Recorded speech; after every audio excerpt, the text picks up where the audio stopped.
sudah didesain sedemikian rupa sehingga kesaksian-kesaksian mereka itu hampir sama semua.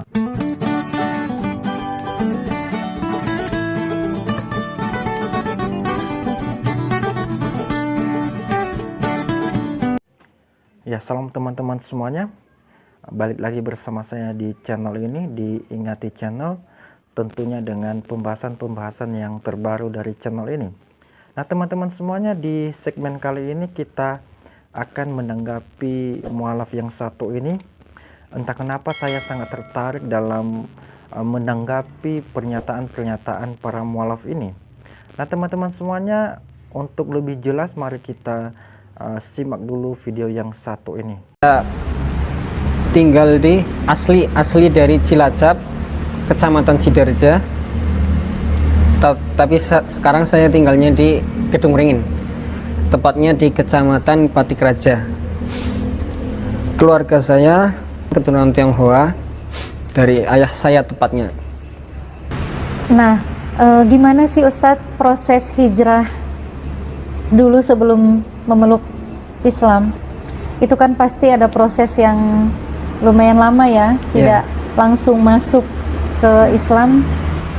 Proses hijrah di usia yang masih sangat muda, kalau menurut saya sih, di usia yang mungkin seusia itu anak-anak masih lagi seneng-senengnya dolan, kalau bahasa Jawanya tuh main kan, lagi seneng-senengnya mencoba sesuatu, hal-hal yang baru, atau bahkan lagi bandel-bandelnya nih. Tapi Ustadz justru memutuskan untuk berhijrah. Itu gimana ceritanya? Selain itu ada nggak sih alasan yang paling mendasar atau kegelisahan yang semakin memantapkan Ustadz untuk menjadi seorang muslim?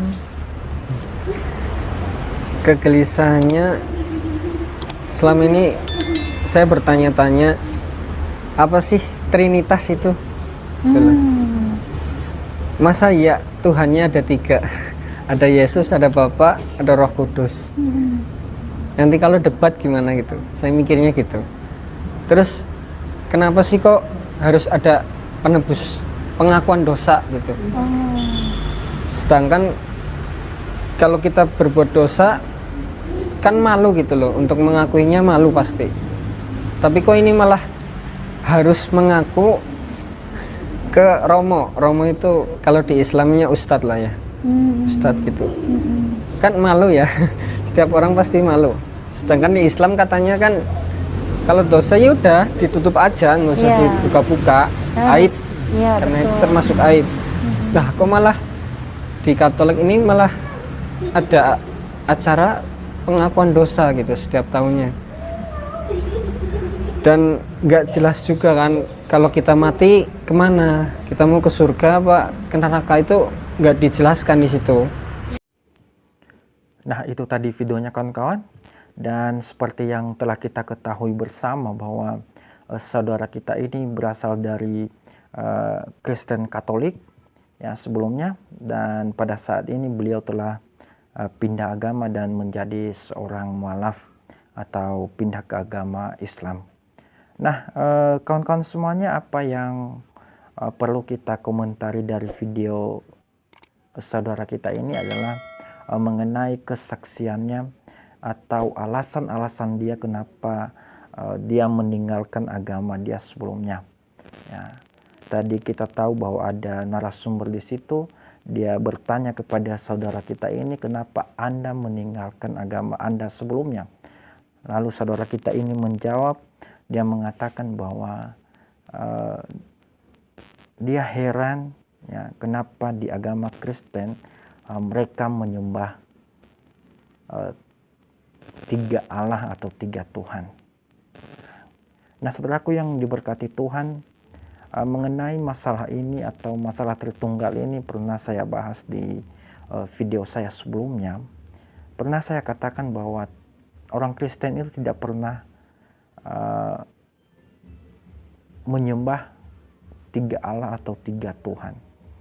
Ya, sangat jelas dikatakan di dalam surat Ulangan pasalnya yang ke-6 ayatnya yang ke-4 dikatakan, dengar hai orang Israel, Tuhan itu Allah, Tuhan itu Esa. Artinya orang Kristen tidak pernah menyembah 3 Tuhan. Esa artinya adalah satu. Ya. Tuhan orang Kristen itu satu, yaitu Yesus Kristus. Nah, bagaimana yang dikatakan dengan Tritunggal? Di mana dikatakan di dalam Alkitab yang namanya Tritunggal? Ya, ketika Yesus naik ke surga, dia berkata, "Pergilah ke seluruh dunia, ya, dan baptislah mereka dalam nama Bapa, Putra, dan Roh Kudus." Ya. Disinilah di ayat ini banyak orang yang kebingungan, ya.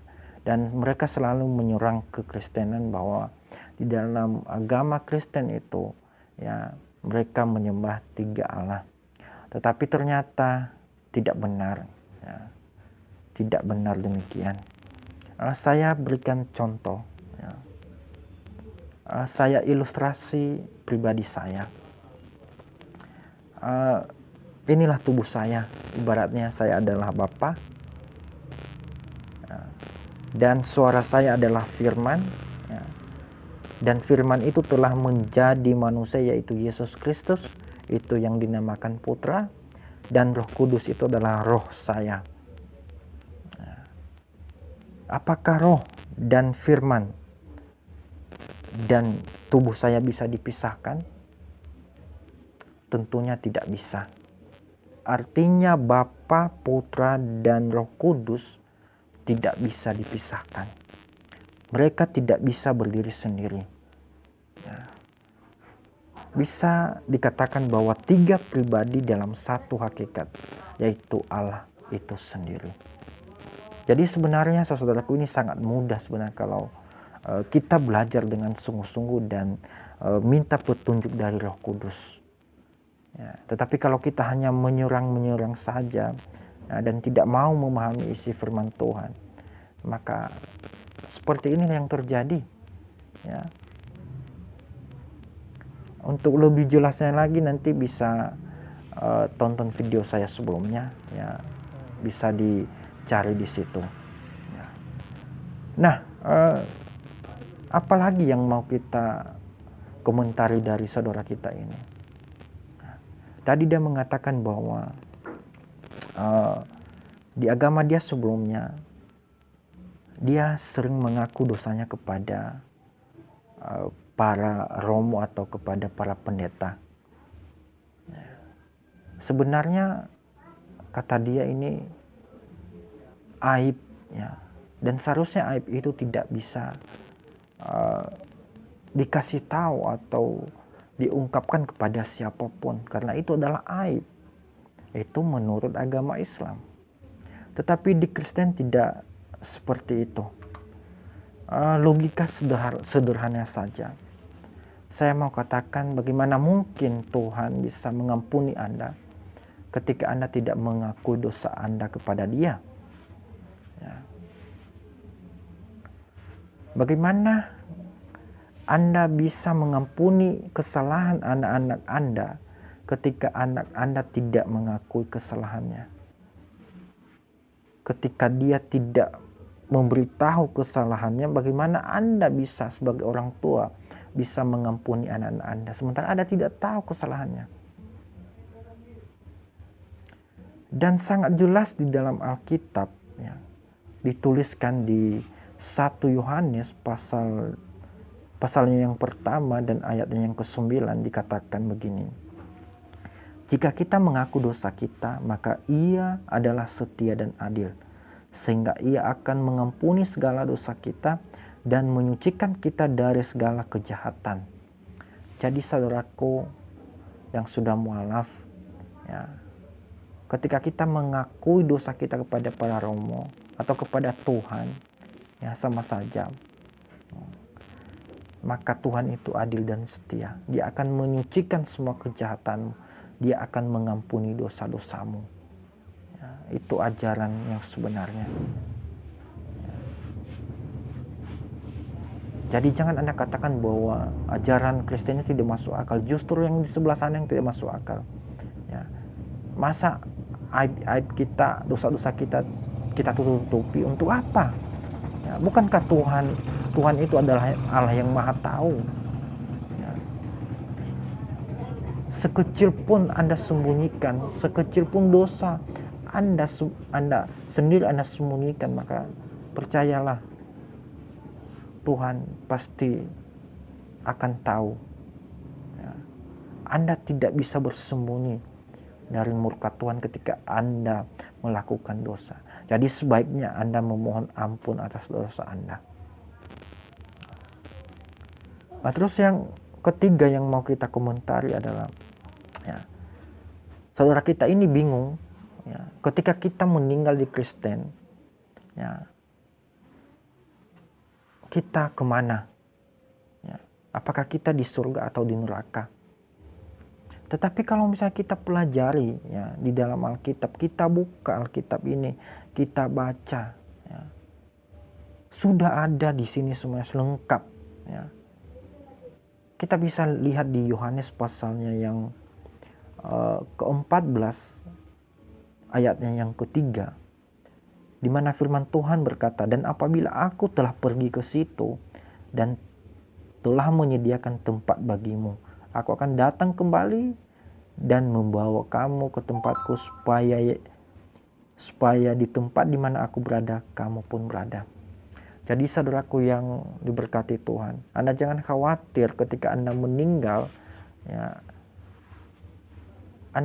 jangan khawatir Anda kemana, pasti Anda ke surga.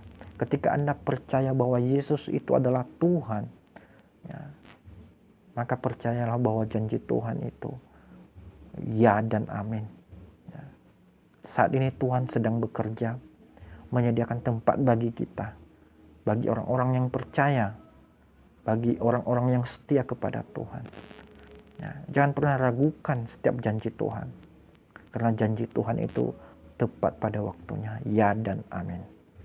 Kepada saudaraku mualaf, saya berharap Anda bisa menonton video ini, ya, supaya Anda bisa memiliki pengertian yang baik sebelum terlambat.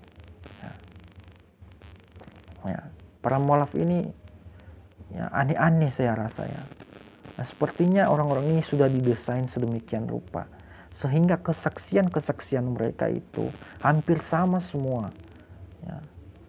Ada yang satu, ya, kesaksiannya hampir sama dengan yang satu. Jadi semuanya hampir sama dan tidak ada perbedaan. Itu saja yang mereka saksikan. Ya. Kenapa Tuhan mati? Kenapa orang Kristen menyembah 3 Allah? Ya. Dan banyak sekali lah yang tidak masuk akal. Jadi demikian saja, ya. Kita selalu berdoa kepada Tuhan agar para mualaf ini cepat sadar dan bisa menemukan kebenaran yang sejati.